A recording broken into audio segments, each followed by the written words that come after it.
Some things just go together, like rocking the fake plastic guitar to Deep Purple, dancing to Michael Jackson's greatest hits, and laying down wicked loops in Beaterator. But sometimes a great band and a talented development team can't come together to create amazing music, and we're left with a game that leaves us scratching our heads. Today we're going to be looking at 5 music games that make no sense. That's not to say these games are bad, but I'm confused by each and every one of them for completely different reasons. Let's rock!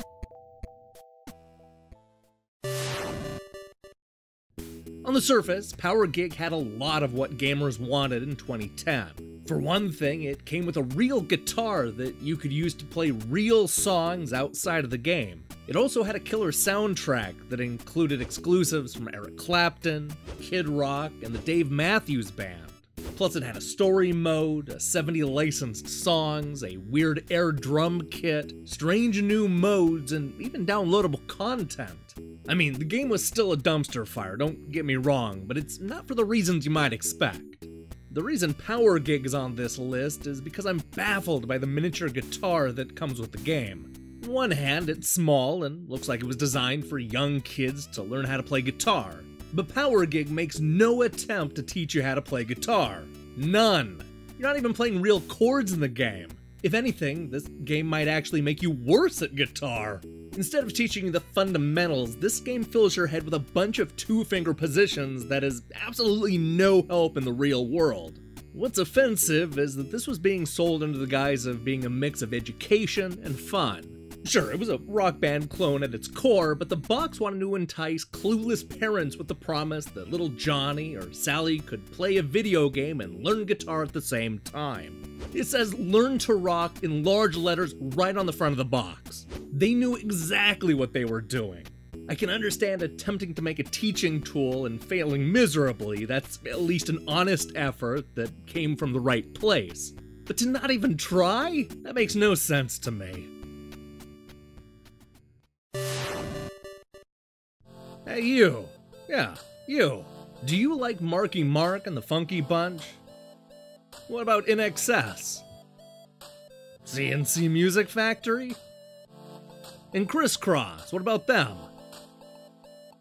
Now, instead of just sitting there and listening to your favorite musicians from the early 1990s, I have a better idea. I want you to stop being so goddamn lazy and actually do some work around here. The shitty music video isn't gonna make itself, you know.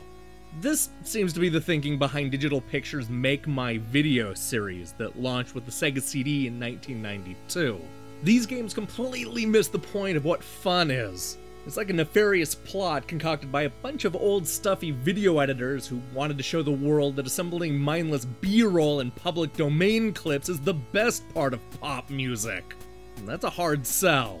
It'd be like me trying to convince you that writing dumb articles is the best part of playing video games. This series actually makes me feel bad for Marky Mark, and that makes no sense.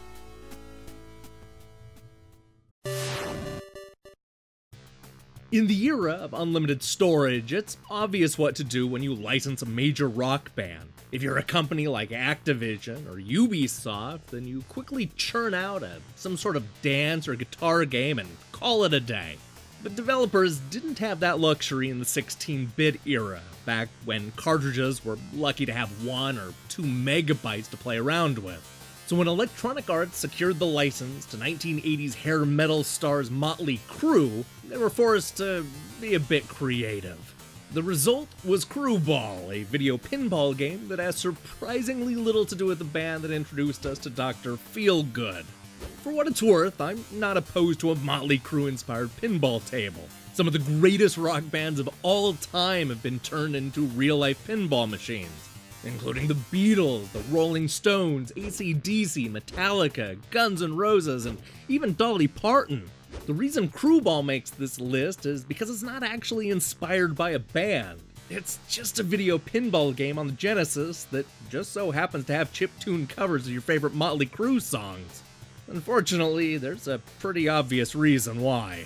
This game started its life long before there was a band or license on board.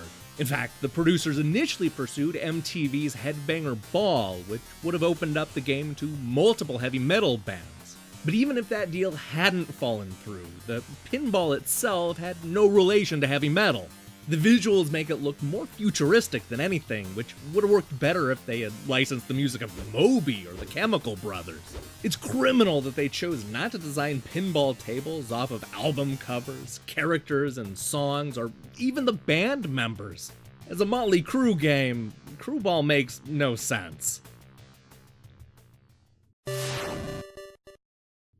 With his oversized mouth and larger-than-life personality, Steven Tyler was a rock star that seemed like he was specifically made to be a video game character. Aerosmith is one of the few bands that managed to have massive success in the 1970s and then came back even bigger in the 1990s, thanks in large part to huge sales of Get a Grip and the Armageddon soundtrack. So if you wanted to tell me that Aerosmith could star in their own video game, I would have had no problem believing you. But you'll never convince me that the band that sang Walk This Way and Livin' on the Edge is part of the resistance against the political tyranny of the New World Order. This is the premise of Revolution X, an on-rail shoot-'em-up where you shot CDs at the corporate military force that has taken over the world under the guise of the New Order Nation. You know those guns you've been stockpiling just in case we get into a Red Dawn scenario and have to fight off an invading army? Well, you might as well throw them away, because apparently they're completely useless in the future. This war is going to be won or lost based on shooting CDs and listening to Aerosmith, apparently. Okay, so this is obviously a goofy concept, but I might have actually been willing to go with it if they had simply chosen a more appropriate band. This is a band that plays songs about drugs, sex, and dudes looking like ladies. Their music videos are filled with blowjob jokes, not politically savvy commentary. For this idea to work, you need a band like Rage Against the Machine or Public Enemy, groups that are best known for their outspoken opinions. Revolution X would have been a much more interesting game with the Dead Kennedys or NWA at the center. Expecting Aerosmith, of all bands, to help lead the resistance against fascism makes absolutely no sense. So far, we've talked about games that have misused their incredible license and developers that fumbled the execution. But for the final game on our list, we're going to be taking a look at a game that was meant to be a little baffling. That game is Bad Day on the Midway, a Myst-style adventure from the minds of The Residents. It's a disturbing mix of morose social commentary and David Lynchian nightmare sequences. Yeah, this one's a little weird. For those uninitiated, The Residents are an avant-garde rock band that have managed to release more than 60 albums since the 1960s. They're probably best known for wearing giant eyeballs and other oversized masks on their head to protect their identity. Their lyrics are often scathing and expertly crafted, painting vivid pictures of people you never want to meet in real life. It's this tilted perspective that gives Bad Day on the Midway its charm and character. This is more an art piece than a traditional game. You jump between several eccentric stories that center around an old, crumbling amusement park. There's the tattooed lady, the guy who loves rats, the grouchy IRS investigator, the serial killer, and even the log lady. We spend our time getting to know these characters and discovering what makes them tick. This is done through a selection of gorgeously realized cinemas designed by a wide variety of well-known comic book artists. The result was so impressive that David Lynch and Ron Howard were set to turn this into a dark and twisted TV series. While there's still a lot about Bad Day on the Midway that makes no sense to me, I can't help but love it. It's great at subverting cliches, creating a thick atmosphere, and coming up with genuinely fascinating characters. It also has an incredible soundtrack, which should go without saying. The Residents come up with a beautifully nightmarish world that should be celebrated for the chances it takes. The fact that this game is barely remembered makes no sense to me.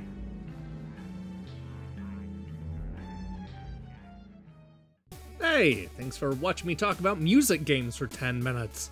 There's a brand new Rock Band 4 update that I've been enjoying, so I guess I've had music games on my mind all weekend. Which brings us to the question of the day. What musician or band would you like to see star in a video game? And maybe let me know what kind of game that would be. I'm currently working on a bunch of upcoming reviews, but this week's real star is the Electronic Gaming Monthly's best reviewed games of 1990. Look for that to go up on Wednesday. In the meantime, I recommend you click that subscribe button and support what we're doing here. Until then.